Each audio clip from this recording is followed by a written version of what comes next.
رحم اللہ من قرأ الفاتحہ. بسم اللہ الرحمن الرحیم. الحمد للہ رب العالمین الرحمن الرحیم مالک یوم الدین ایاک نعبد و ایاک نستعین صراط المستقیم صراط غیر المغضوب علیہم ولا الضالین. بسم اللہ الرحمن الرحیم. اللہ احد اللہ الصمد.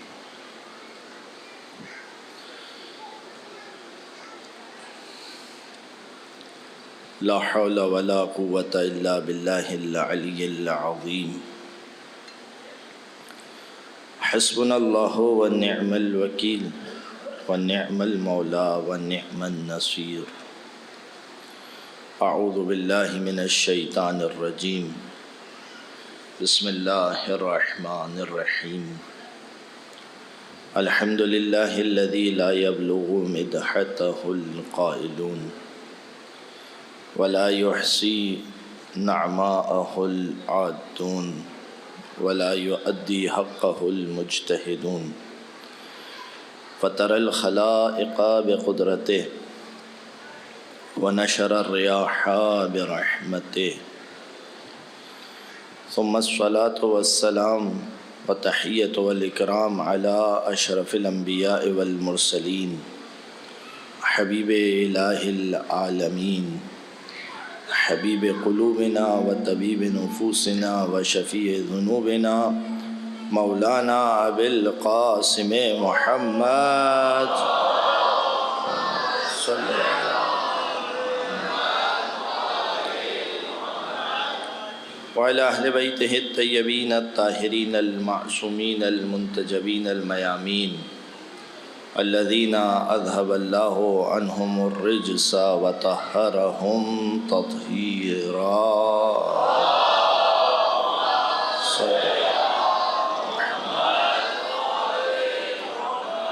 ولعنة الدائمة الباقية المستمرة على أعدائهم ومنكر فضائلهم وغاصب حقوقهم أجمعين. أما بعد فقد قال الله الحكيم. بسم الله الرحمن الرحيم. إن الدين عند الله الإسلام وما اختلف الذين أوتوا الكتاب إلا من بعد ما جاءهم العلم بغيا بينهم ومن يكفر بآيات الله فإن الله سريع الحساب. درود پڑھ دیجئے محمد وعلى محمد.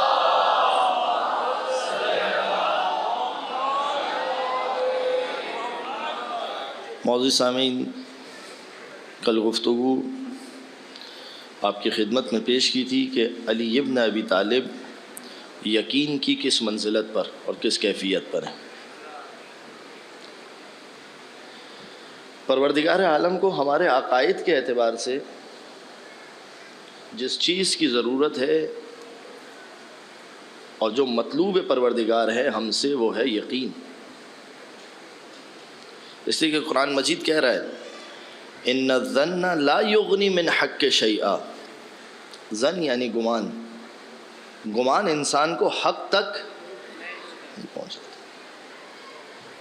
توجہ کیا. اب کل مجھے ایک بات کہنی تھی مگر میں کیونکہ خود مشوش تھا کہ وہ بات کروں نہیں کروں، مگر آج یقین پر ہوں اس لیے کروں گا.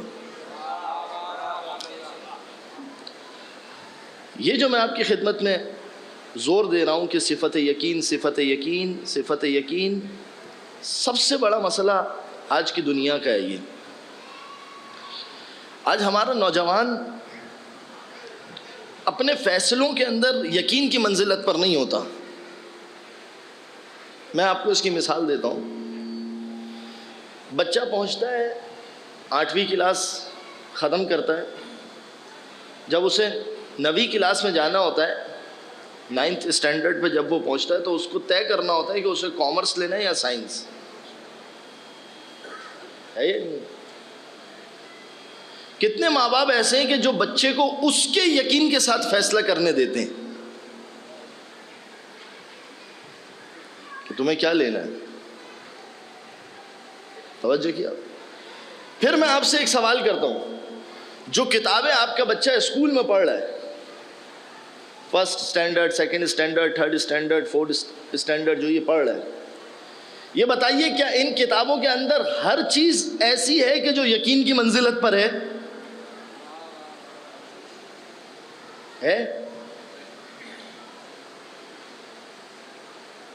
لہٰذا بہت ساری چیزیں اب کیونکہ ہمارے پاس اس نظام کے علاوہ اور کوئی نظام نہیں ہے، مجبوری ہے ہماری کہ ہمارے بچے کو جانا تو ہے، ورنہ آپ یقین جانیے تعلیمات علی ابن ابی طالب میں مونٹیسری کا تصور ہی نہیں ہے، اس لیے کہ 2.5 سال کا بچہ یا 3 سال کا بچہ، اس کا یہ حق نہیں ہے کہ ماں اسے کسی اور کے پاس بھیج دے، اس کا حق یہ ہے کہ ماں خود اس کی تربیت کرے۔ یہ اپنی جان چھڑانے والے کام ہیں۔ بچہ 2.5 سال کا ہو گیا، 3 سال کا ہو گیا، صاحب مونٹیسری میں بھیج دو۔ جب آپ اپنے بچے کو تعلیم نہیں دے سکتے اس عمر میں، آپ کا بچہ ہے، توجہ کیجیے گا، آپ کی محبت اس سے زیادہ ہے، جب آپ جان چھڑانے والا کام کر رہے ہیں تو آپ نے یہ کیسے یقین حاصل کر لیا کہ دوسرا اس کو پڑھائے گا؟ جب آپ بیزار ہو رہے بچے سے، توجہ کیا آپ نے؟ کیونکہ نظام ہمارے ذہن کے اندر ایک خاکہ غلط بیٹھا ہوا ہے، ہمارے ذہن میں خاکہ یہ بیٹھا ہے کہ بچہ علم حاصل کرے گا تو کتابوں سے حاصل کرے گا، یہ نظام ہی غلط ہے۔ جب پروردگار عالم کا نظام کیا ہے؟ من بطون امہاتکم لا تعلمون شیئا، جب پروردگار عالم نے تمہیں تمہاری ماؤں کے شکم سے نکالا تو تم کچھ نہیں جانتے تھے، پھر کیا کیا؟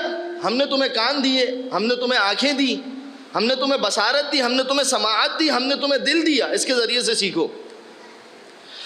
آج کا جدید نظام اس بات کو مانتا ہے کہ بچہ کم سے کم 6 یا 7 سال تک صرف اور صرف میرے اور آپ کی حرکت اور عمل کو دیکھ کر علم حاصل کرتا ہے۔ توجہ کیجیے، وہ دیکھ کر علم حاصل کر رہا ہوتا ہے کہ میرا باپ کیا کر رہا ہے، میری ماں۔ یہ بچہ جو ابھی اس وقت بیٹھا ہوا ہے آپ کے ساتھ حضور، اس بچے کو آپ لے کر آئیں، یہ بچہ کیا کر رہا ہے؟ اس بچے کو آپ نے حسین ابن علی بچپن میں دے دیا، اب اس کے اوپر کوئی اور چیز آئے یا نہ آئے، جب محرم کا آغاز ہوگا اس کو یہ پتا ہوگا کہ جب میں 3 سال کا تھا باپ انگلی پکڑ کے مجلس اعضاء میں لے جاتا تھا۔ یہ اس بچے کی تعلیم ہے، یہ اس کا میتھڈ ہے، اسے آپ کسی مونٹیسری کے حوالے نہیں کریں۔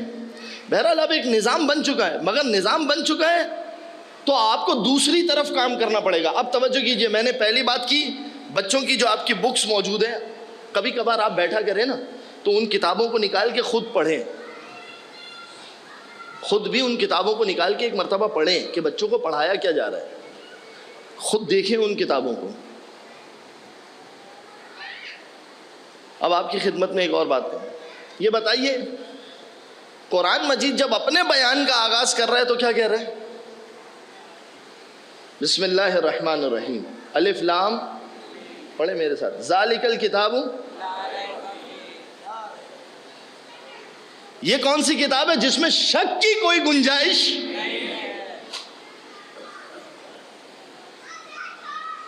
اگر ہم اس نظام کے لیے اب مجبور ہو چکے ہیں کہ مجبوراً بچے کو بھیجنا ہی ہے، تو کم سے کم بچے کی قرآنی تعلیمات کا ایسا بندوبست کرے کہ یہ کتاب پروردگار چیلنج کے ساتھ کہہ رہا ہے لا ریب فی، یہاں شک کی کوئی گنجائش نہیں ہے، یہاں جو بات ہوگی یقین کے ساتھ ہوگی،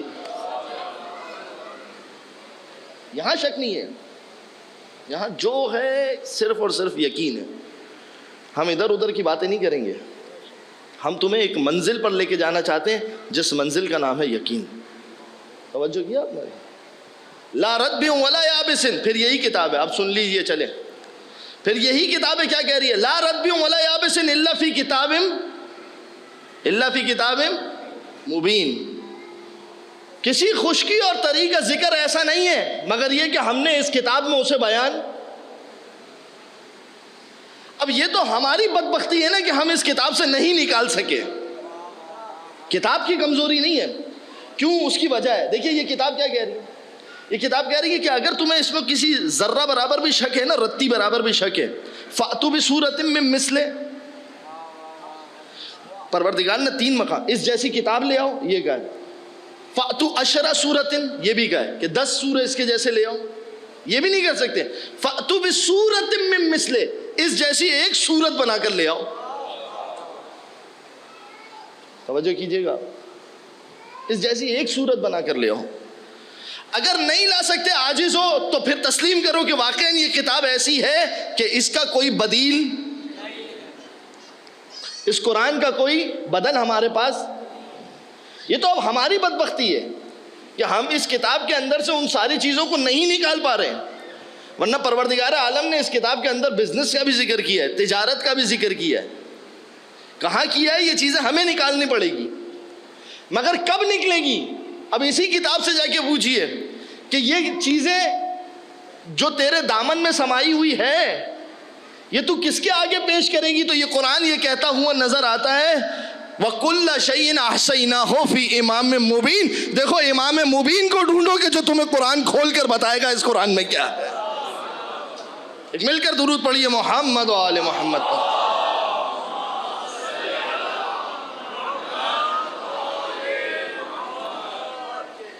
توجہ کیا آپ نے؟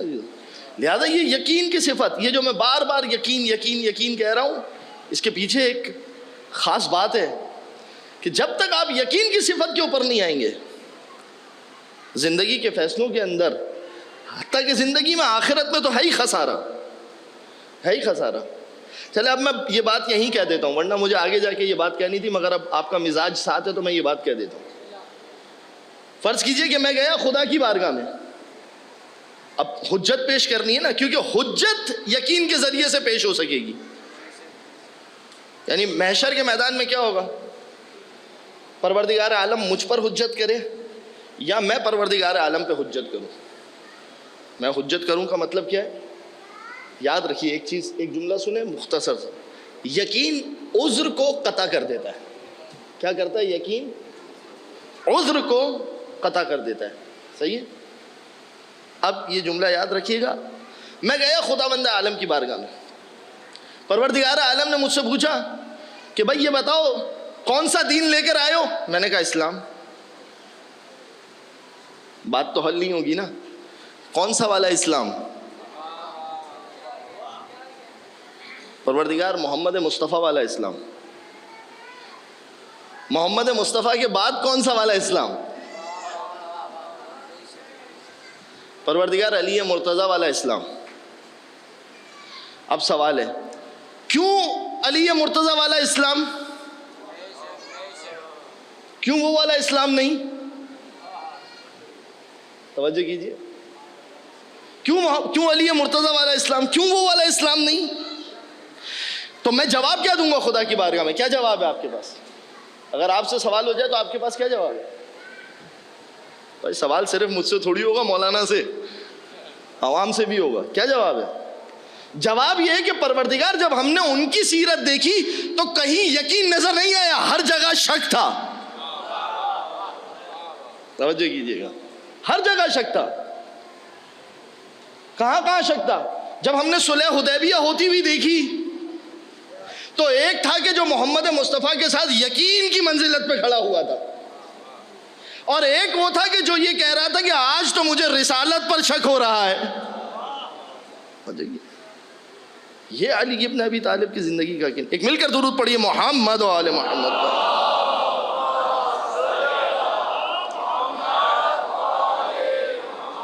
ایسا نہیں، کتنے موقع ایسے، کتنے مواقع ایسے. وہ شخص، توجہ کیجئے، اب حکومت ہے ان کی، حضرت کی، ٹھیک ہے، توجہ کیجئے. اب اس حکومت کے اندر انہوں نے کہا کہ میں رات میں جاسوسی کروں گا. توجہ کیجئے، یہ ان کی حکومت ہے. کیا کہا؟ میں رات میں کیا کروں گا؟ جاسوسی کروں گا. اچھا ٹھیک ہے. ایک بندہ جا رہا تھا تو اپنے ایلچی سے کہا مجھے شک ہے یہ شراب پیتا ہے. اچھا یہ شراب پیتا ہے؟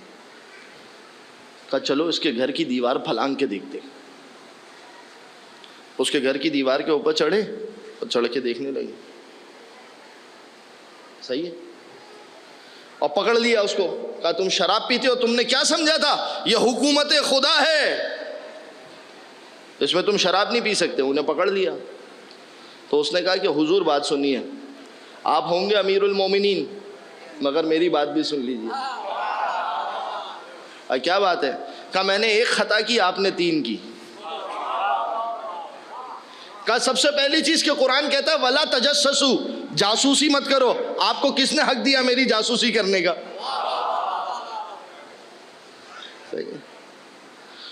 دوسرا کہا کہ قرآن کیا کہہ رہا ہے؟ کہا قرآن نے کہا ہے کہ جب تم کسی کے گھر میں داخل ہو تو پہلے اجازت لے کر داخل ہو. آپ کو کس نے حق دیا کہ میری دیوار سے پھلانگ کر مجھے دیکھے؟ توجہ کیا آپ نے؟ تو اس شخص نے کیا کیا؟ اب جب انہوں نے یہاں سے یہ جواب سنے، کہا کہ میں نے ایک خطا کی ہے، آپ اپنی خطائیں دیکھیں کتنی ہیں. توجہ کیا آپ نے؟ اس کے بعد اس شخص کے سامنے یہی حضرت یہ کہتے ہوئے نظر آتے مجھے تو ایسا لگتا ہے کہ سب سے کم قرآن مجھے آتا ہے، سب مجھ سے زیادہ عالم ہے. تو آپ خدا کی بارگاہ میں یہ کہیں گے جب پروردگار سوال کرے گا کیوں تم اس کے پیچھے؟ آپ کہیں گے پروردگار جو خود اعتراف کر رہا ہے کہ مجھے قرآن نہیں آتا، تو میں اس کے پیچھے آیا کہ جو منبر کوفہ پہ یہ کہتا ہوا نظر آیا تھا پوچھو پوچھو مجھ سے پوچھو، میں بتاؤں گا تمہیں کہ قرآن کی کون سی آیت کہاں نازل ہوئی، کس پر نازل ہوئی، کس وقت نازل ہوئی، کس جگہ نازل ہوئی، رسول کس کیفیت میں تھے تو نازل ہوئی. ایک مل کر درود پڑھیے محمد و آل محمد پر.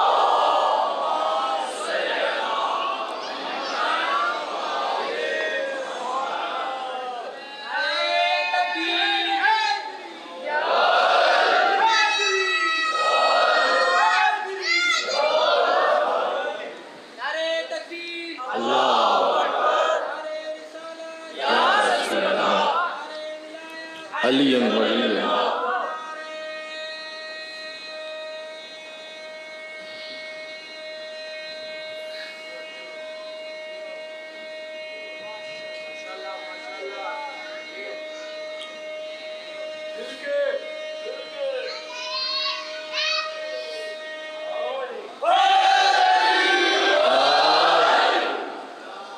دیکھیں ایک طرف شک ہے، دوسری طرف یقین. اور یہ یقین پروردگار عالم کو مطلوب ہے کہ ہماری بارگاہ میں آنا تو پھر اس یقین کے ساتھ آنا. اب ایک اور بات یہاں پر آپ کی خدمت میں عرض کروں. یہ وہ مسئلہ تھا کہ جس کے اوپر جو میں کہہ رہا تھا کہ کل میں شش و پنج میں تھا کہ بیان کروں نہیں کروں، مگر آج کر رہا ہوں. ایک سب سے زندگی کا اہم فیصلہ ہے کہ جس میں ہم عام طور پر نوجوانوں کو یقین کے ساتھ فیصلہ کرنے نہیں دیتے. اس کی زندگی کا اہم فیصلہ یعنی شادی کا فیصلہ. آپ جا کر وہ کلمات دیکھیے کہ جب جناب فاطمہ زہرا سلام اللہ علیہا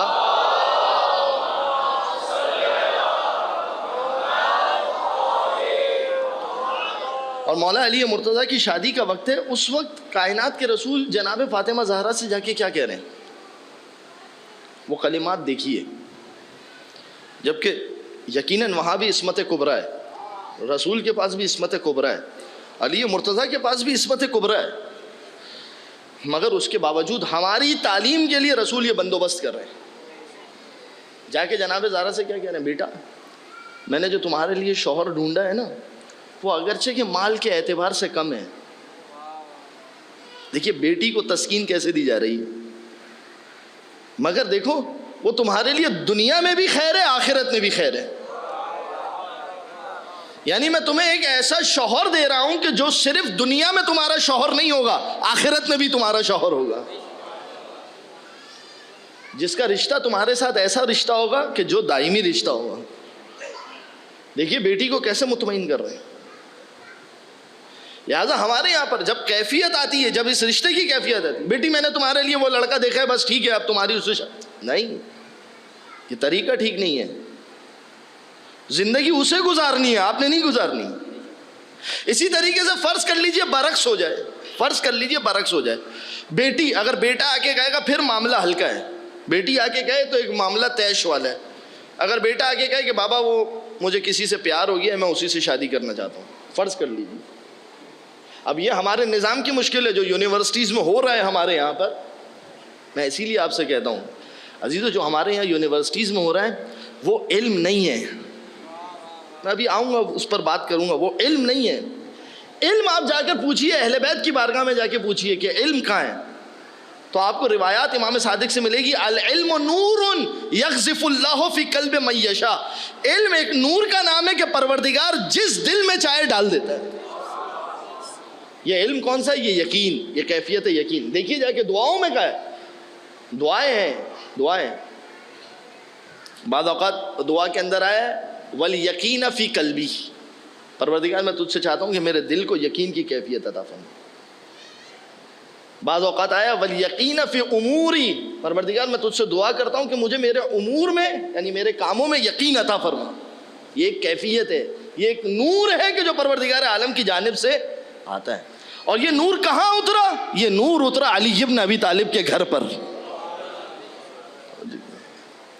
اب یہ معاشرہ ہمارا ایسا بن چکا ہے، لہذا مجبوری ہے. جب یونیورسٹی میں اب آپ نے بھیجا تھا نا، یا تو بھیجنے سے پہلے ایسی تربیت کرتے کہ اس طریقے کے واقعات رونما نہ ہوتے.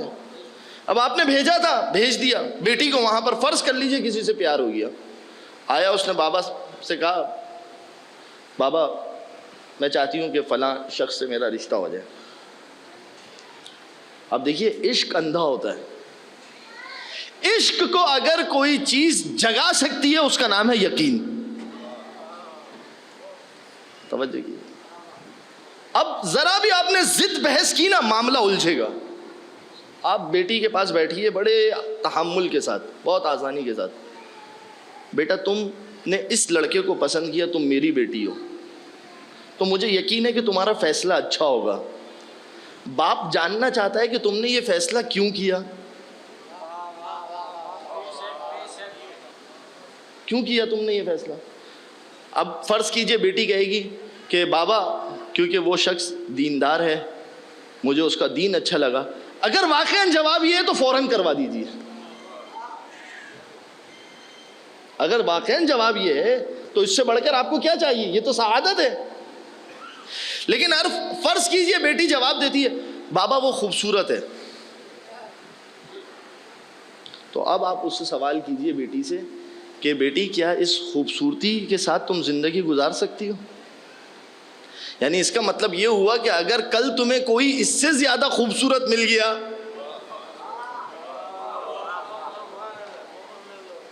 تو پھر یہ اہم ترین چیز ہے کہ بچوں کے ساتھ انسان اپنے معاملہ اس طریقے سے رکھے.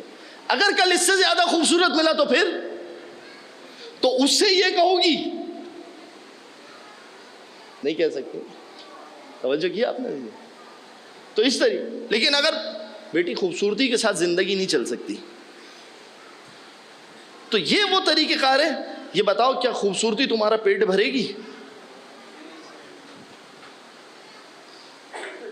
کیا اس کی خوبصورتی تمہارے بچوں کی تربیت اچھی کر سکے گی؟ اور پھر اس کے اندر ایک مسئلہ اس وقت آتا ہے کہ جب مشکل یہ ہو جائے کہ وہ غیر مذہب ہو. تو اب آپ بچی سے سوال کیجئے کہ بیٹا یہ بتاؤ کیا تم اس سے شادی کے بعد علی ابن ابی طالب کے مذہب پر قائم رہ سکو گی؟ لیکن یہ بھی کب ہوگا؟ جب آپ نے اسے بچپن سے علی دیا ہوگا. جب آپ نے بچپن سے اسے علی. لہذا یہ وہ تمام تر چیزیں ہیں عزیزو. بچپن سے بچے کے ساتھ معاملہ کریں، بچے کو یقین کی منزلت تک لے کر آئیں. بچپن سے اس کے ساتھ یہ کام کیسے ہوں گے؟ یہ پیرنٹنگ کا ایک باب ہے کہ کس طریقے سے پیرنٹنگ کی جاتی ہے، کس طریقے سے بچوں کو اس مقام تک لے کر جایا جاتا ہے. یعنی مثال کے طور پر میں آپ کو ایک چھوٹی سی مثال دیتا ہوں بات سمجھانے کے لیے. ایک درود پڑھیے محمد و آل محمد پر. صلی اللہ.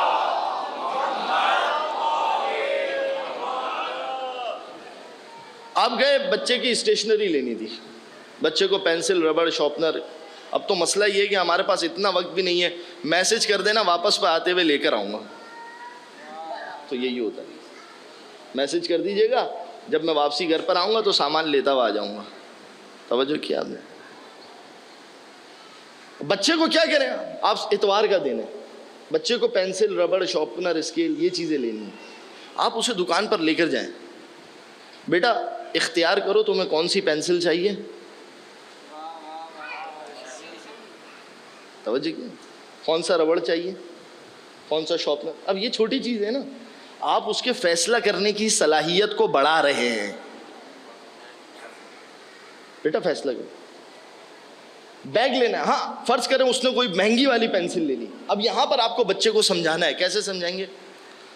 بیٹا بابا کے پاس اتنے پیسے نہیں ہیں کہ انکل ہمیں یہ چیز دے سکے، ایک کام کرو تم، اور دیگر آپشن ہے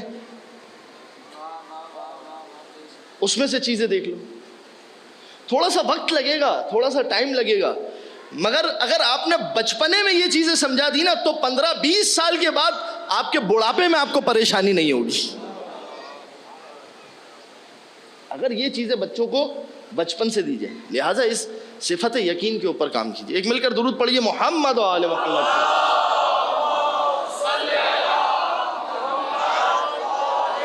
اب میں اپنی مجلسوں میں بار بار یہ بات کہتا رہا ہوں کہ بچوں کو روایت اہل بیت پڑھائیے، بچوں کو قرآن پڑھائیے. کیوں؟ اس لیے کہ ساری دنیا کے اندر اگر آپ کو کوئی چیز یقین کی منزلت پہ ملے گی تو وہ کلام اہل بیت ہے. یہاں کوئی شک نہیں ہے، یہاں کوئی شش و پنج نہیں ہے، یہاں پر کوئی اضطراب کی کیفیت نہیں. کل میں نے آپ کی خدمت میں بتایا تھا شجاعت ہے نا، شجاعت، بچے میں شجاعت کیسے پیدا ہوگی؟ کل میں نے آپ کو بتایا کیوں علی ابن ابی طالب نے، کل میں نے جو روایت پڑھی تھی جب مولا سے کسی نے پوچھا بے ای شیء غلبت الاقران، مولا کیا ایسی چیز ہے کہ آپ لوگوں کے اوپر غالب ہو جاتے ہیں؟ مولا نے کیا کہا اس کا نفس میری مدد کرتا ہے. کیوں اس کا نفس میری مدد کرتا ہے؟ اس لیے کہ میں اتنی شجاعت کے ساتھ جاتا ہوں. یہ شجاعت کیسے آئی مولا آپ کے پاس؟ کہا اس لیے کہ مجھے یقین ہے اگر ادھر چلا گیا تو خدا، واپس آ گیا تو رسول خدا. توجہ کیا آپ نے؟ یہی چیز صفین کے میدان میں. اب سنیں یہ ایک فضیلت کا نقطہ آ گیا. صفین کے میدان میں جب صفین کی جنگ ہو رہی تھی تو ایک مرتبہ علی ابن ابی طالب میدان میں آئے، بڑی شجاعت کے ساتھ لڑتے جا رہے تھے مگر علی نے چہرے پر نقاب ڈالی ہوئی تھی. ایک مرتبہ حاکم شام نے عمر عاص سے کہا عمر میدان میں کون آیا ہے، تمہیں کیا لگتا ہے؟ پریشان ہے یہ لوگ. کہا تمہیں کیا لگتا ہے کہ میدان میں کون آیا ہے؟ کہا کہ مجھے لگتا ہے کہ ابن عباس ہے، یا ممکن ہے کہ علی ہے، ان دونوں کے علاوہ کوئی اور نہیں ہو سکتا. اچھا اب یہ صفین کا ایک مسئلہ ہے. بعض لوگوں نے لکھا صفین میں مولا عباس، جہاں تک تحقیق پر میں پہنچا مولا عباس نہیں تھے، یہ ابن عباس تھے. ٹھیک ہے، لیکن یہ بہرحال تحقیق کا ایک دروازہ ہے، آپ اپنی حد تک اس کو دیکھیے گا.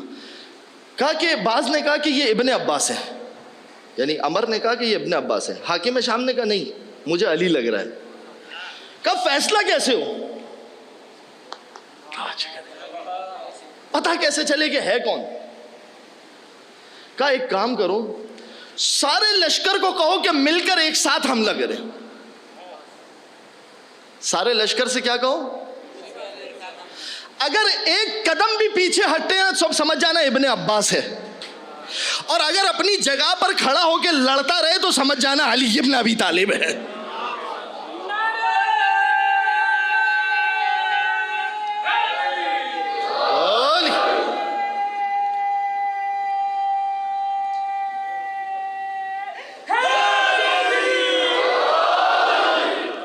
اور دیکھیے آپ نے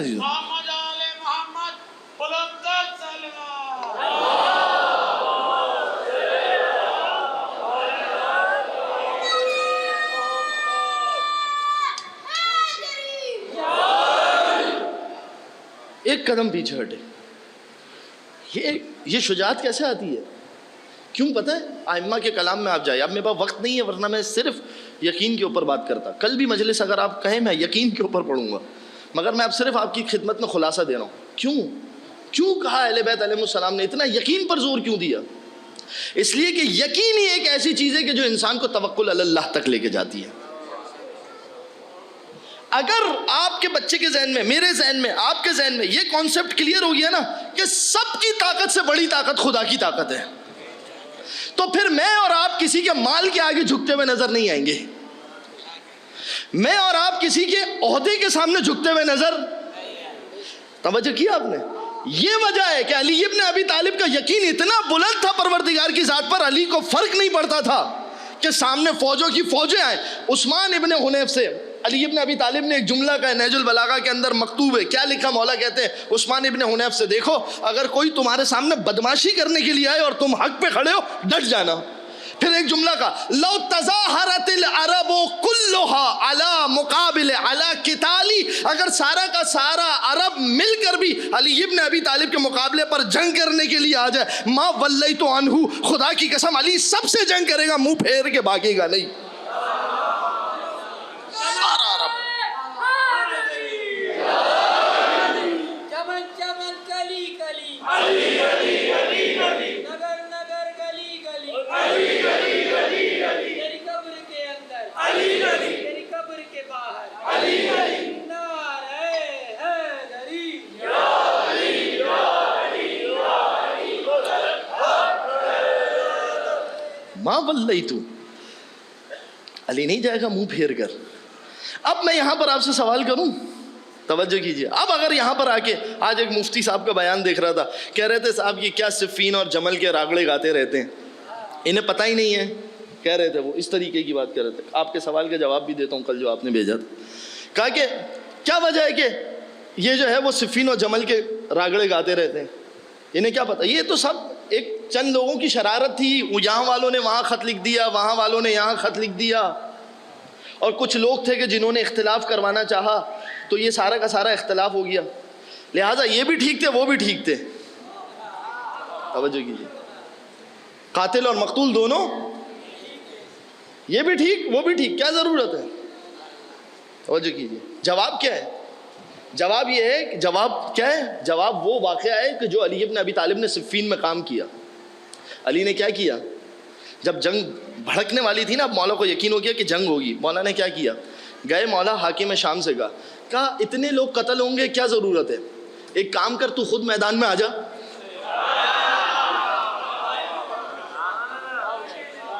تو خود میدان میں آ جا، میں اور تو لڑ کر دیکھ لیتے ہیں کون جیتتا ہے کون ہارتا ہے. پوچھا اس نے ہمارے ہاتھ سے کیا کروں؟ کہا تم مت جانا. توجہ کیا آپ نے؟ توجہ کیا آپ نے؟ کہا تم مت جانا. کہا پھر کیا کریں؟ کہا ایک کام کرتے ہیں، کوئی ڈمی بیچتے ہیں تم جیسی ہو. توجہ کیا آپ نے؟ تو اس مفتی صاحب کو یہ یاد نہیں آ رہا. تو اب اگر کوئی آپ سے سوال کرے نا کہ حضور آپ صفین میں علی کی طرف کیوں ہوتے اگر ہوتے، اور آپ اگر وہاں پر ہوتے، اگر آپ وہاں پر ہوتے تو اس طرف کیوں نہیں ہوتے، اگر صفین میں ہوتے تو اس طرف کیوں نہیں ہوتے، تو آپ کہیے اس لیے کہ یہاں یقین نظر آ رہا ہے، وہاں شک کی بنیادیں ہیں. کیا آپ نے؟ اور پھر میں ان سے یہی سوال کروں گا کہ آپ کو رسول خدا کی یہ حدیث نہیں پتا تھی یا ان کو نہیں پتا تھی؟ الحق مع العلی وعلی مع الحق، حق علی کے ساتھ، علی مع الحق والحق مع علی. اب یہ بھی دیکھیں ترتیب کا مسئلہ ہے، یہ بھی سنیں. کیا اب بات آ گئی؟ تو میں کہوں حدیث یوں نہیں ہے والحق مع علی، یوں نہیں ہے حدیث. حدیث کیا ہے؟ دیکھیں دو طریقے ہو سکتے ہیں، الحق مع وعلی. حدیث یوں نہیں ہے. حدیث کیسے؟ علی مع الحق والحق کو، یعنی ابتدا میں بھی کائنات کے رسول نے علی کو رکھا اور انتہا میں بھی علی کو رکھا. خود یہ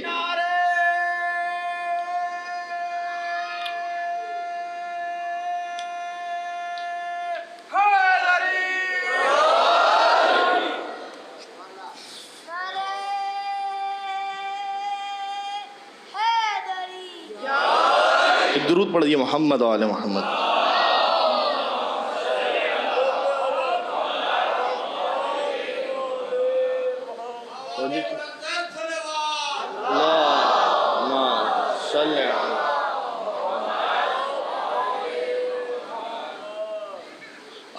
اب اس حدیث کا آگے کا جملہ بھی بیان کر دیتا ہوں جب بات یہاں تک آ گئی. یہ بات بتائیے،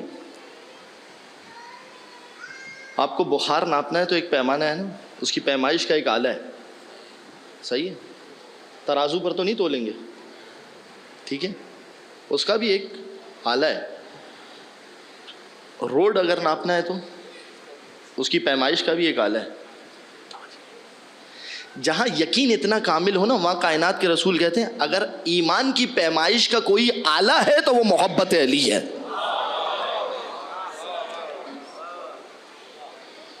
وجہ کیا آپ نے علی ابن ابی طالب میرے اور آپ کی ایمان کی پیمائش کا آلہ ہے. جب ایمان کی پیمائش کا آلہ علی ہے نا, دیکھیں دنیا میں ساری کی ساری جنگ جو دنیا ہے اس کے اندر دو چیزیں, حق اور, توجہ کیجئے گا, حق اور باطل. حق پر ہے وہ ٹھیک, باطل پر ہے وہ. لیکن توجہ کیجئے کائنات کے رسول نے کیا کہا اس حدیث کے اندر, علی مع الحق والحق مع علی. خود حق کی پیمائش کا آلہ کیا ہے؟ تو کائنات کے رسول نے کہا دار الحق حیث ما دار علی, حق وہاں نظر آئے گا جہاں پر علی ہو.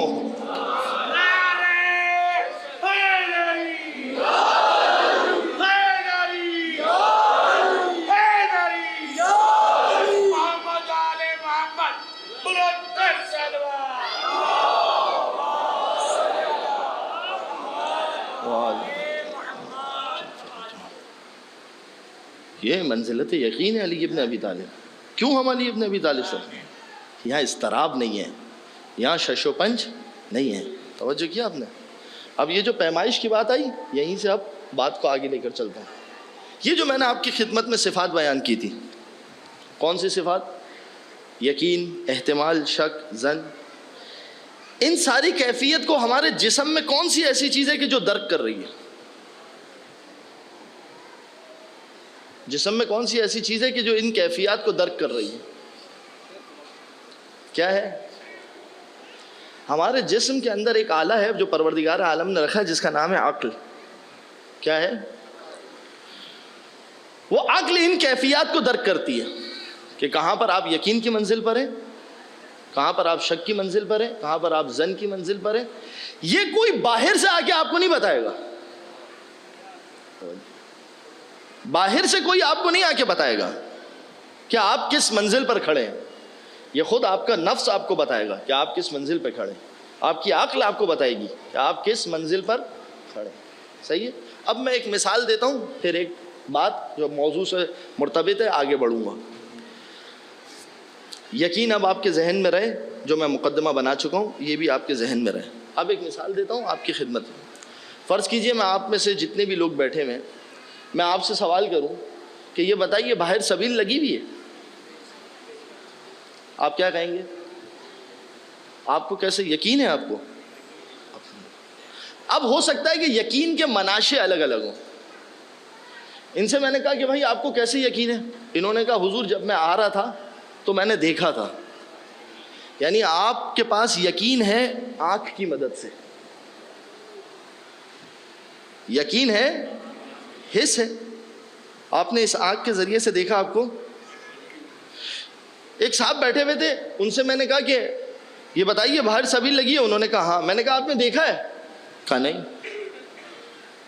یقین ہے سبیل لگی ہوئی ہے؟ کہا ہاں یقین ہے. میں نے کہا جب دیکھا نہیں تو پھر یقین کیسے ہو گیا؟ توجہ کیجئے گا, جب دیکھا نہیں تو پھر یقین کیسے ہو گیا؟ انہوں نے کہا بیٹا بات سنیں. فرض کیجئے یہ بزرگ تھے, انہوں نے کہا بیٹا بات سنو, تم ابھی ممبر پر آئے ہو مجلس پڑھنے, ہماری زندگی گزر گئی حسین حسین کر کے, فرض کر لیں. تو بیٹا یہ نہیں ہو سکتا کہ جہاں مجلس حسین ہو وہاں پانی کا اہتمام نہ ہو. اس کا جہاں مجلس حسین ہو وہاں پانی کا اہتمام نہ ہو, یہ نہیں ہو سکتا. یعنی اس کا مطلب ان کو یقین ہے اپنے تجربے کی بنا پر. یہ بھی یقین کی ایک کیفیت ہے. صحیح ہے. ایک کیفیت کیا ہے؟ دیکھ کر. ایک کیفیت کیا ہے؟ تجربے کے ساتھ. ایک اور بندہ ملا, میں نے کہا آپ باہر سبیل لگی ہوئی ہے؟ انہوں نے کہا ہاں باہر سبیل لگی ہے. میں نے کہا کیسے؟ کہا وہ میرا بھائی سبیل لگاتا ہے, میں نے اسے فون کر کے پوچھا تھا, اس نے کہا کہ ہاں لگائی ہوئی ہے. یہ یقین کہاں سے پیدا ہوا؟ سماعت سے. عزیزو یہ سارے آلے کس نے دیے؟ یہ بصارت کس نے دی؟ یہ سماعت کس نے دی؟ جس کے ذریعے سے آپ یقین پر پہنچے. یہ تجربے کے لیے زندگی کس نے دی؟ اب میں یہاں پر اپنے بچوں کو ایک جواب دینا چاہ رہا ہوں کہ جو میرے بچے سائنس سے بہت زیادہ مرغوب ہو جاتے ہیں نا، سائنس پڑھیں، بہت پڑھیں، مگر جو سائنس سے بہت زیادہ مرغوب ہو جاتے ہیں کہ اتنے زیادہ مرغوب ہو جاتے ہیں کہ انہیں خدائی بھول جاتی ہیں، کہ پھر خدا کو ایک جنبے میں رکھتے ہیں. وہ یہ یاد رکھیں کہ اچھا ایک مثال پہلے میں مکمل کروں. ایک اور بچے سے میں نے پوچھ لیا، بیٹا یہ بتائیے باہر پانی کی سبیل لگی ہوئی ہے؟ اس نے کہا قبلہ میں 100% کہہ سکتا ہوں لگی ہوئی ہے. میں نے کہا کیا دلیل ہے؟ کہا قبلہ میں خود پانی پی کر آیا ہوں. آپ مجھے بتائیے یہ جو 4 کیفیتیں، ان میں سے یقین کی سب سے اعلیٰ کیفیت کہاں پر ہے؟ جو پی کر آئے. توجہ کیا آپ نے؟ لہٰذا اگر علی ابن ابی طالب انسانیت کے بارے میں کوئی بات بتائیں گے نا تو وہ سب سے اعلیٰ کیفیت ہوگی، اس لیے کہ میں اور آپ سب آدم کے بعد آئے ہیں. جس نے آدم کو بنتے ہوئے دیکھا ہے نا وہ ہے علی ابن ابی طالب.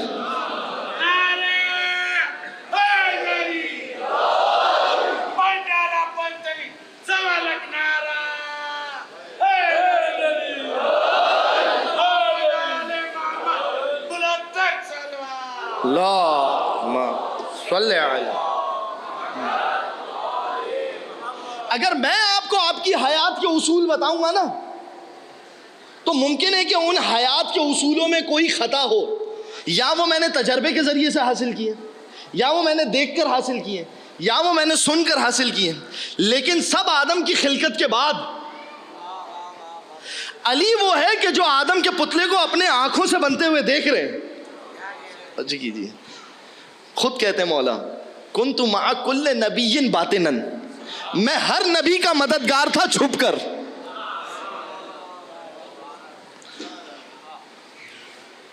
یعنی اگر علی ابن ابی طالب نہج البلاغہ اگر کوئی اصول بتائے گی حیات انسانی کے تو وہ اصول بالکل نرالے ہوں گے. وہاں کوئی شک کی کیفیت، وہاں کوئی اضطراب کی کیفیت. توجہ کیا آپ نے عزیزوں؟ لہٰذا یہ جو علم کے مقدمات ہیں. اب وہ جو میں بچوں سے کہنا چاہ رہا تھا، میرے نوجوانوں سے جو سائنس سے بہت زیادہ، سائنس پڑھیں، ضرور پڑھیں، مگر یاد رکھیے کہ سائنس کے علم کا دار و مدار پانی پینے والے یقین کی طرح نہیں ہے. سائنس کے علم کا دار و مدار تجربے والے یقین کی طرح ہے. حضور یہ بتائیے یہ میں پیناڈول کھاؤں گا تو میرا درد دور ہو جائے گا، یہ آپ کو کس نے بتایا؟ کہا بھائی ہم نے 50-60 گھوڑے لیے تھے، ان گھوڑوں کو ہم نے جو ہے وہ پیناڈول کھلائی تو ہم نے دیکھا کہ وہ ایکٹیو ہو گئے. آج سے کچھ 4 سال پہلے تک تجربہ ایسے ہی ہوتا تھا. 9th میٹرک کلاس کے جو سائنس کے اسٹوڈنٹ بیٹھے ہوئے، کس پر آپ تجربہ کرتے ہیں؟ مینڈک پہ. مینڈک پہ تجربہ کر کے آپ بتا رہے ہیں اس سے انسان ٹھیک ہوگا. توجہ کریں نا، سائنس کے علم کی بنیادیں تو دیکھیں آپ کہاں پر کھڑی ہوئی ہیں، اور علی ابن ابی طالب کے علم کی بنیادیں دیکھیں کہاں کھڑی ہوئی ہے. میں سائنس سے کوئی جھگڑا نہیں کر رہا، مگر میں یہ کہنا چاہ رہا ہوں اگر میرے علی کے سامنے کوئی بھی آئے گا میرا حق ہے میں اس کو اس کی اوقات دکھاؤں.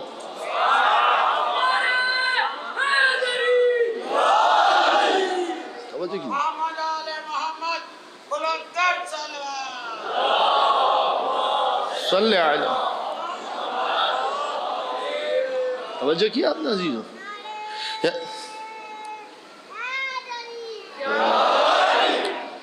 لہذا میرے علی کے سامنے اگر کوئی بھی آئے گا، جب تک آپ علی سے نہیں ٹکرائیں گے ہم آپ کا احترام کریں گے. اب علی سے اگر کوئی بھی چیز آ کے ٹکرائے تو میرا یقین اتنا کامل ہے کہ میں اس یقین سے ہٹ نہیں سکتا. توجہ کیجیے گا. لہٰذا سائنس سے جا کے آپ کو پوچھیے، ڈاکٹر صاحب خود میرے بانیان عشرے میں ڈاکٹر صاحب ہے تو وہ جو ہے وہ یقیناً ان باتوں کو زیادہ محسوس کریں گے. ٹھیک ہے، تو آپ دیکھیے سائنس سے جا کے پوچھا آپ کے علم جس مقام پر اس وقت آپ کھڑے میں، یہی وجہ ہے نا کہ اختلاف نظر آتا ہے. بعض لوگ کہتے ہیں مجھے درد ہوتا ہے مجھے پیناڈول اثر نہیں کرتی. توجہ کیا، جب مجھے درد ہوگا تو مجھے پیناڈول اثر، مجھے بروفین چاہیے، وہ مجھے اثر کرتی ہے. توجہ کیا آپ نے؟ اس کا مطلب یہ کہ آپ کے علم کی بنیاد کہاں پہ کھڑی ہوئی ہے؟ سائنس کے علم کی بنیاد کہاں کھڑی ہوئی ہے؟ تجربے کے اوپر. تو یہ تجربہ ضروری تھوڑی ہے کہ انگریز کرے صرف. یہ تو اگر ہمارے ملک کے اندر بھی، خدا داد پاکستان کے اندر بھی ایسی صلاحیتیں ہوتی، توجہ کیجئے، تو آپ بھی اگر تجربہ کرتے تو آپ بھی اس نتیجے پر پہنچتے. میں اور آپ بھی اگر تجربہ کرتے تو ہم بھی اس نتیجے پر ہوتے. اگر ہمارے یہاں پر بھی اس طرح کی یونیورسٹیز ہوتی, اس طریقے سے اس شعبے کے اوپر پیسہ خرچ کیا گیا ہوتا, تو کیا ہم اس نتیجے پر نہیں پہنچ سکتے تھے؟ اس خدا نے ہمیں عقل کم دی تھی, انگریزوں کو زیادہ دی تھی. ہے ایسا؟ اس کا مطلب یہ ہے کہ سائنس کا علم کہاں پر کھڑا ہوا ہے؟ تجربے کے اوپر کھڑا ہوا ہے. وہ تجربہ کر کر کے یقین پر پہنچے. یہی وجہ ہے اگر واقعاً ڈاکٹر یہ کہتا ہے نا کہ نہیں میرا یقین ذاتی ہے, توجہ کیجیے, میرا یقین ذاتی ہے, یعنی اس بچے کی طرح جو میں نے مثال دی تھی جو سبیل سے پانی پی کر آیا ہے اور کہہ رہا ہے کہ سبیل لگی ہوئی ہے, تو پھر ایک ہی مرض کے ہارٹ اٹیک ہوا 2 لوگوں کو, دونوں گئے ہاسپٹل, ایک زندہ بچ کے آ گیا, ایک مر کیوں گیا؟ اس کا مطلب یہ ہے کہ آپ کا کام ہے دوا فراہم کرنا. یعنی سائنس اگر اپنی ساری ترقی پر پہنچ جائے تو سائنس کا کام ہے دوا فراہم کرنا, حیات دینا سائنس کا کام نہیں ہے. توجہ کیجئے گا, حیات دینا سائنس کا کام نہیں ہے. مگر میرا علی اس منزلت پر ہے اگر کسی کو ٹھوکر مار کے کہیں کھڑے ہو جاؤ.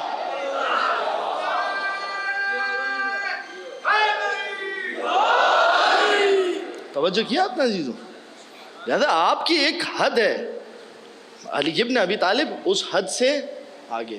اب میں آپ کی خدمت میں, چلیں یہ تو میں نے جو باتیں کی, اب میں آپ کی خدمت میں علی ابن ابی طالب کا ایک قول پیش کرتا ہوں اور آپ اسے آج کی جدید سائنس کے ساتھ ملائیے.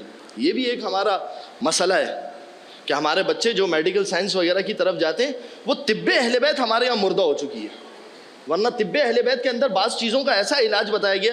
آج ہمارے پاس ایک علاج اور بیماری بھی کثرت سے آ رہی ہے. کیا بیماری آ رہی ہے جو بہت زیادہ ہے, بڑھ رہی ہے؟ اب اسپیچ تھیراپی کا مسئلہ ہو رہا ہے کہ بچہ جو ہے وہ صحیح سے بول.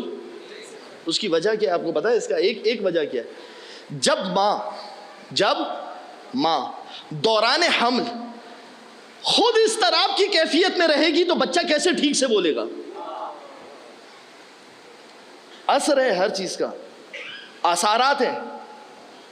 اب نتیجہ کیا ہوا؟ سائنس نے ایک نئی چیز کھولی, وہ کیا ہے؟ Speech therapy. اب میں آپ کو بتاؤں امام جعفر صادق کی حدیث میں اس کا علاج ہے. صلی علیہ امام جعفر صادق نے اس کا علاج دیا ہے. کہا اپنے بچے کو رمان کہتے ہیں انار کو, اپنے بچوں کو انار کھلاؤ, تمہارا بچہ فصیح بولے گا. یہ روایات میں موجود ہے. اپنے بچے کو کیا کھلاؤ؟ اگر تم چاہتے ہو کہ تمہارا بچہ اچھا بولے, ٹھیک سے بولے, فصاحت و بلاغت کے ساتھ بولے, اسے کیا کھلاؤ؟ میں کہہ رہا ہوں یہ حدیث ہم تک آ گئی. ممکن ہے کوئی کہے مولانا ہو سکتا ہے حدیث غلط بھی ہو, ممکن ہے کوئی اعتراض کر دے, ہو سکتا ہے اس کی سند ٹھیک نہ ہو. چلے سند ٹھیک نہیں ہے, آپ تجربہ تو کر کے دیکھ لیں, انار کھلانے سے بچہ مر تھوڑی جائے گا. سائنس بھی تو اسی تجربے سے آگے بڑھی ہے. توجہ کیا؟ یعنی آپ اسپیچ تھیراپی کے تجربے کو قبول کر رہے ہیں, امام جعفر صادق کی کہی ہوئی بات کو قبول. تجربہ کر کے دیکھ لیں, کیا حرج ہے؟ پھر اس کے بعد ایک مسئلہ, ایسیڈیٹی کا مسئلہ, کیونکہ ٹینشن زیادہ ہے, خصوصاً پاکستان کے لیے مسئلہ, ٹینشن زیادہ ہے لہذا ایسیڈیٹی انسان کو ہوتی ہے. ٹینشن سے ایک ایسیڈیٹی کا تعلق ہے, صحیح ہے. سائنس یہ کہتی ہے کہ آپ ٹینشن زیادہ لیتے ہیں اس لیے آپ کو ایسیڈیٹی ہو جاتی ہے. جب مجالس کے ایام آتے ہیں میرے ساتھ بھی یہ کیفیت ہو جاتی ہے, کیونکہ ایک اضطراب کی کیفیت رہتی ہے. اتنا سارا مجمع بیٹھا ہوا سن رہا ہے, باتیں بتانی ہے, اہل بیت کا کلام ہے, کوئی بات غلط نہ نکل جائے, ایک اضطراب کی کیفیت رہتی ہے. تو یہ مسئلہ شروع ہوتا ہے. آپ چلے جائیے, ڈاکٹر کہے گا آپ کو ٹینشن زیادہ ہے اس لیے آپ کو ایسیڈیٹی ہے. روایت کے اندر مولا امیر کی حدیث ہے, یہ کہا کہ جب تمہیں یہ تیزابیت کی شکایت رہے تو انار کو اس کی جھلی کے ساتھ کھاؤ.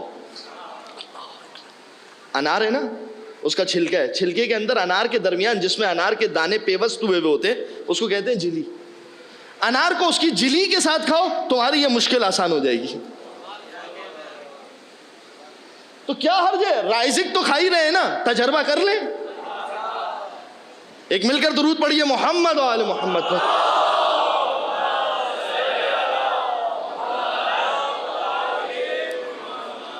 اب اس سے بڑی بات, علی ابن ابی طالب ایک دروازہ کھول رہے ہیں ہمارے لیے. مولا حسن بیٹھے ہوئے, مولا حسن سے مولا فرماتے ہیں الا اعلمک اربع کلمات تستغنی بہا عن الطب. عجیب. بیٹا حسن، کیا میں تمہیں 4 ایسے کلمات دوں، اگر تم نے ان کلمات کو اپنی زندگی میں عمل میں لے آئے تو تم طب سے مستغنی ہو جاؤ گے. طب سے بے نیاز، ڈاکٹر سے بے نیاز نہیں ہوگے، اصل طب سے. یہ علی ابن ابی طالب اب آپ کے اوپر سکوت طاری ہے. تستغنی بہا عن الطب. نہج البلاغہ میں بیٹا تمہیں 4 ایسے کلمات دوں، طبیب سے نہیں، پھر سنیے گا، طبیب سے نہیں، کس سے؟ تمہیں اصلاً طب کی ضرورت پیش نہیں آئے گی زندگی کے معاملات میں. ممکن ہے اگر ہڈی وغیرہ ٹوٹ جائے تو پھر ایک الگ بات ہے، وہاں پر ایک ضرورت موجود ہے. مگر علی ابن ابی طالب کا علم، میں پھر سے کہہ رہا ہوں، میں مقابلہ نہیں کر رہا سائنس کے ساتھ، میں مقابلہ نہیں کر رہا. ان کی خدمات ہیں، وہاں جانا ہے، بیماری ہے، ایسا نہیں کل آپ کہیں مولانا آپ نے کہہ دیا بس اب ڈاکٹر وغیرہ، یہ نہیں، میرے اوپر مت چلیے. مگر میں بتانا چاہ رہا ہوں کہ علی ابن ابی طالب اس باب کے اندر بھی خالی اس مقام پر لے کے گئے. توجہ کہا 4 کلمات دوں تمہیں ایسے جس کے بعد تم طب سے بے نیاز ہو جاؤ گے. بیٹے نے کہا بابا بتائیے کون سے 4 کلمات ہیں. اب علی ابن ابی طالب نے کہا کہ بیٹا پہلی بات یاد رکھو کہ لا تأکل الا وانت جائع. کھانا اس وقت تک مت کھانا جب تک تمہیں بھوک کا احساس نہ ہو. پہلا کلمہ،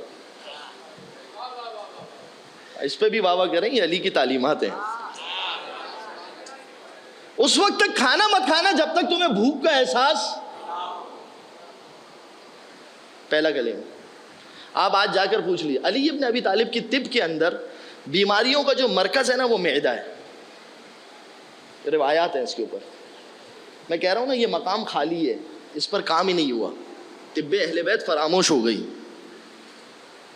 علی ابن ابی طالب کے طب کے اندر بیماریوں کا مرکز کیا ہے؟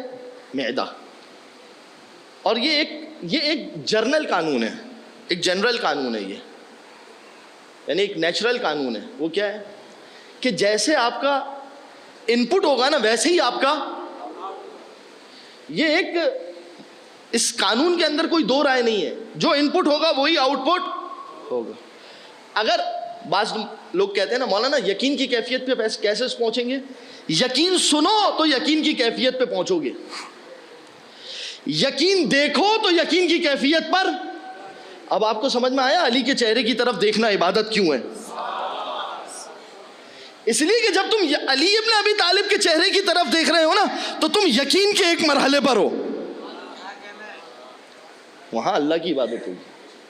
کیا کہا؟ تمہیں 4 ایسے کلمات دے رہا ہوں، 4 ایسے کلمات دے. پہلا کیا ہے؟ یاد رکھیے گا، یہ کوشش کریں ہم اپنی زندگی کے ایسے اصول بنائیں. پہلا کیا ہے؟ لا تاکل. بیٹا کھانا الا وانت جائع، مگر یہ کہ جب تمہیں.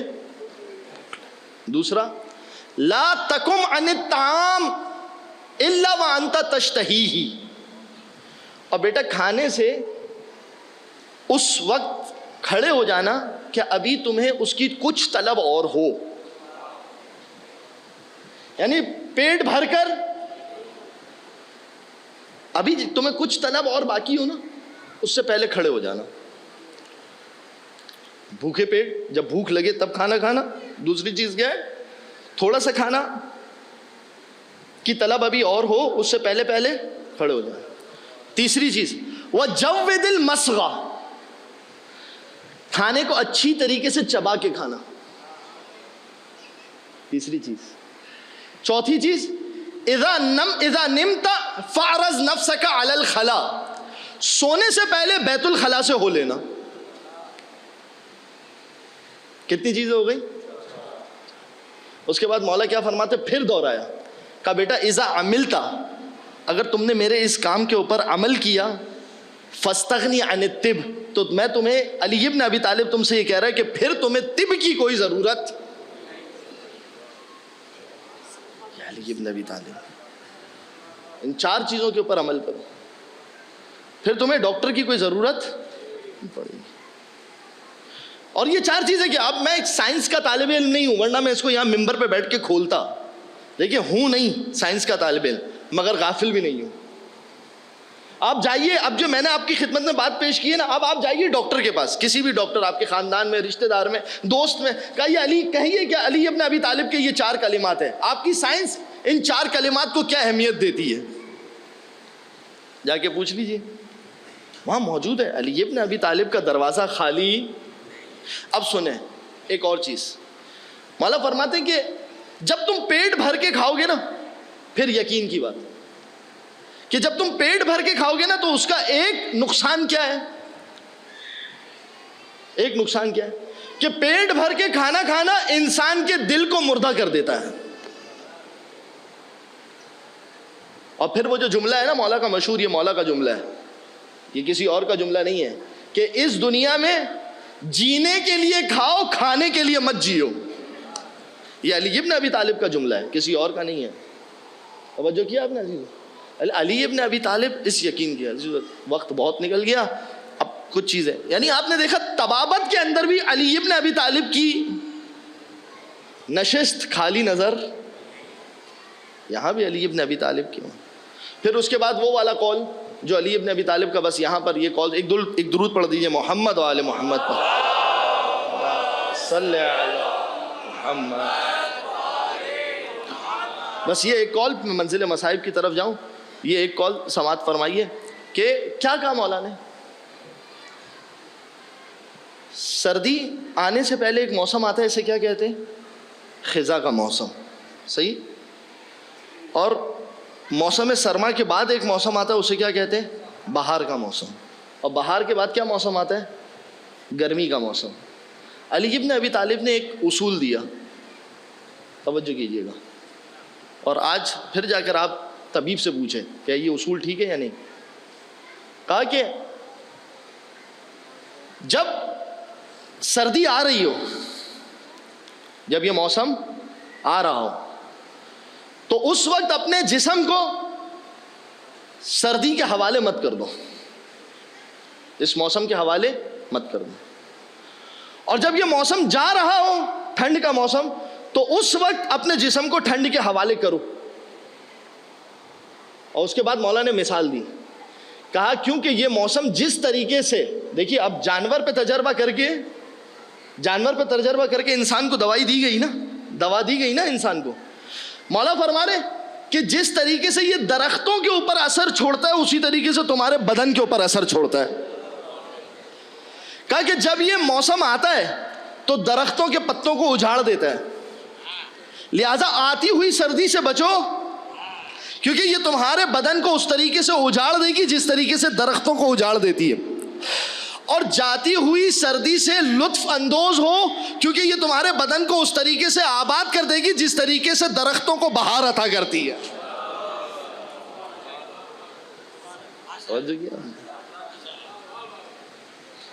یہ قانون علی ابن ابی طالب طب کے قوانین دے رہے ہیں۔ بس عزیزو، میں اب بات کو یہاں روکوں گا، کل انشاءاللہ تعالی مزید اس پر گفتگو ہوگی۔ اور عزیزو، آج علی ابن ابی طالب کے داماد کے مصائب،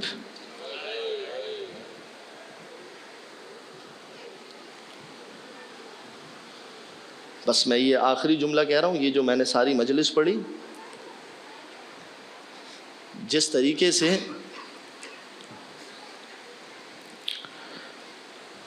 طبیب علاج کر سکتا ہے نا اگر کوئی عورت بانجھ ہو، اس طریقے سے علی کا داماد بھی علاج کر سکتا ہے۔ لہذا ہمارے علماء نے یہ بات کہی ہے کہ اگر کسی کے یہاں اولاد نہ ہوتی ہو، وہ پروردگار عالم کو مسلم ابن عقیل کا واسطہ دے کر دعا کرے۔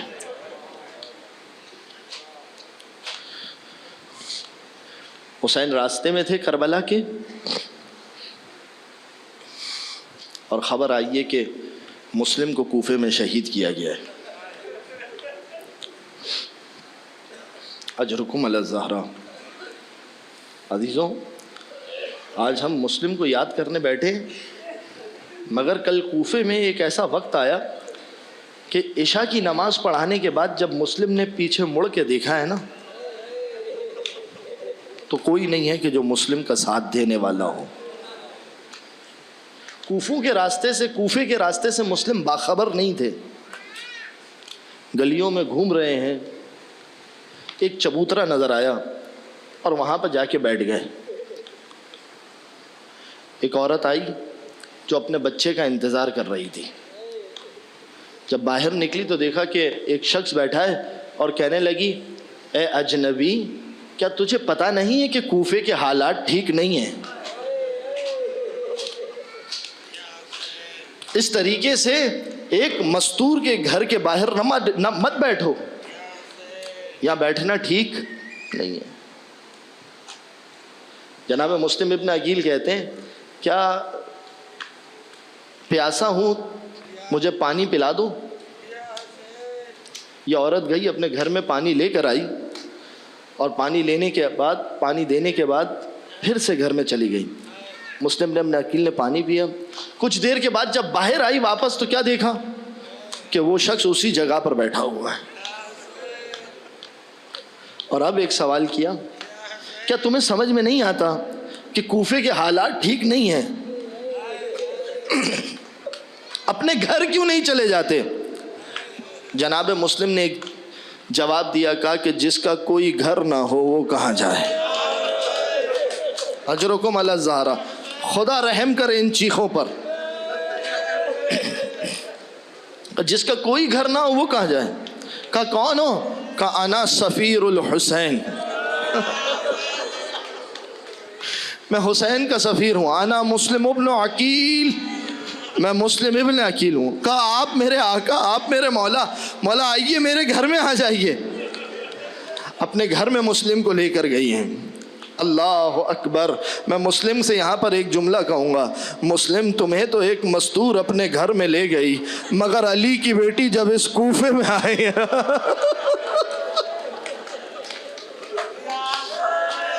اجرکم علی الزہرا. انا مسلم ابن عقیل. مسلم اس عورت کے گھر میں, اس کا بیٹا آتا ہے, پتہ چلتا ہے کہ مسلم ہے گھر میں, جا کر خبر دیتا ہے حکومت میں تاکہ مسلم اس گھر میں. ایک مرتبہ حملہ ہوتا ہے, لشکر تیار ہوتے ہیں, مسلم جب گھر سے باہر جا رہے ہوتے ہیں, یہ عورت کہتی ہے کہ آپ مت جائیے, اسی گھر میں رہیے, یہ اچھے لوگ نہیں ہیں, آپ کے ساتھ ٹھیک رویہ نہیں رکھیں گے. مسلم ایک مرتبہ یہ کہہ کے باہر نکلتے ہیں, یہ میری غیرت کو گوارا نہیں ہے, مسلم کسی گھر میں.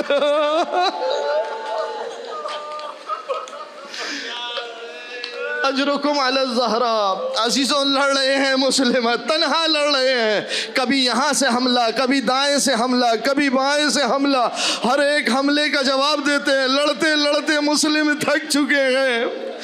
عزیزوں, ایک مرتبہ لشکر کا سپاہی یہ کہتا ہے کہ پھر سے خط لکھو عبید اللہ ابن زیاد کو کہ کچھ اور لشکر بھیجے. ایک مرتبہ عبید اللہ ابن زیاد لشکر سے انکار کرتا ہے یہ کہہ کر کہ ایک شخص پر حملہ کرنا ہے, اتنی فوج کی کیا ضرورت ہے. جواب دیا جاتا ہے, ہم کسی سبزی فروش سے نہیں لڑ رہے ہیں, ہم علی کے داماد سے لڑ رہے ہیں.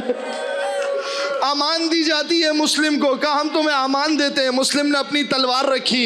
ایک مرتبہ جب گئے کوفے میں, ہم مسلم نے ابن زیاد کی آنکھوں میں آنکھیں ڈال کر بات کی. ابن زیاد کی آنکھوں میں آنکھیں ڈال کر بات کی. کسی نے کہا سلم الامیر, امیر کو سلام کرو. مسلم نے کہا مالی امیر سول حسین, حسین کے علاوہ میرا کوئی امیر نہیں ہے. کسی نے سید سجاد سے پوچھا تھا, مولا ہم نے اس دربار میں مسلم کو آتے ہوئے دیکھا تھا. مسلم ابن زیاد کی آنکھوں میں آنکھیں ڈال کر بات کرتے تھے, مولا آپ اس دربار میں آئے ہیں, آپ کا سر جھکا ہوا ہے. مولا آپ کا سر جھکا ہوا کیوں ہے؟ سید سجاد کہتے تو نے انصاف نہیں کیا. مسلم جب دربار میں آیا تھا اکیلا تھا, جرت مند تھا, آنکھوں میں آنکھیں ڈال. ارے جب میں آیا سر اٹھاتا ہوں کہیں علی کی بیٹیوں کے سروں پر نگاہ جا. اجرکم علی الزہرا. رونے والوں, ہاں رونے والوں, حق ہے. حق اس لیے ہے کہ کوفے میں سب بچے عید منا رہے تھے، مسلم کے بچے یتیمی. بس عزیزوں میں مصائب تمام کر رہا ہوں. جب مسلم کے بچوں کی، مسلم کی یتیمی کی، مسلم کی بیٹی کی یتیمی کی خبر حسین کو ملی، ایک مرتبہ مسلم کی یتیمی، مسلم کی یتیم بچی کو بلایا. بلانے کے بعد بچی کو گوشوارے پہنائے، بچی کے سر میں پیار سے ہاتھ رکھا. بچی نے کہا چچا کیا میں یتیم ہو گئی ہوں؟ یہ سلوک تو یتیموں کے ساتھ کیا. میں کہوں گا مولا سکینہ بھی دیکھ رہی، یتیموں کو گوشوارے پہنائے جاتے، چھینے نہیں جاتے. سکینہ کے گوشوارے. اجرکم علی الزہرا. مسلم کے بچے، بس جملہ پڑھنے دو، میں نے مصائب تمام کیے. مسلم کے بچے عزیزوں، ایک جملہ پڑھ رہا ہوں. دیکھیے ابھی بقرہ عید گزری ہے نا، اس میں ایک حکم ہے کہ جب ایک جانور کو ذبح کرو تو دوسرے جانور کے سامنے. میں کہوں گا یا رسول اللہ، اس مملکت کے اندر ایک جانور کے سامنے دوسرا جانور، مسلم کے غریب بچے بڑے بھائی کو چھوٹے بھائی کے سامنے. بس آخری جملہ سننا. مسلم کا ایک بیٹا کربلا میں تھا، حسین کے ساتھ شہید ہوا. مسلم کی ایک بچی تھی نا عاتقہ، یہ بچی کیسے شہید ہوئی؟ یہ بچی جب ایک مرتبہ کربلا سے کوفے کے راستے میں اونٹ دوڑے ہیں، یہ بچی اونٹ سے گری، ایک اونٹ کے پیر میں آ کے کچل. اجرکم علی الزہرا.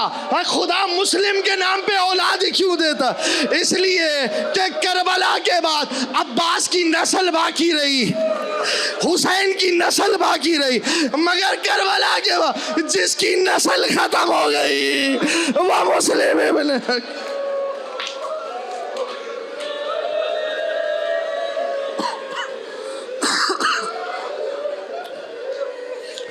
السلام علی الحسین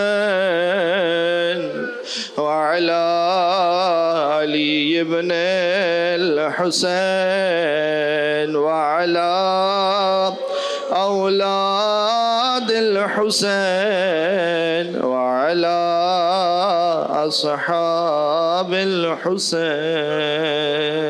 ماتم حسین.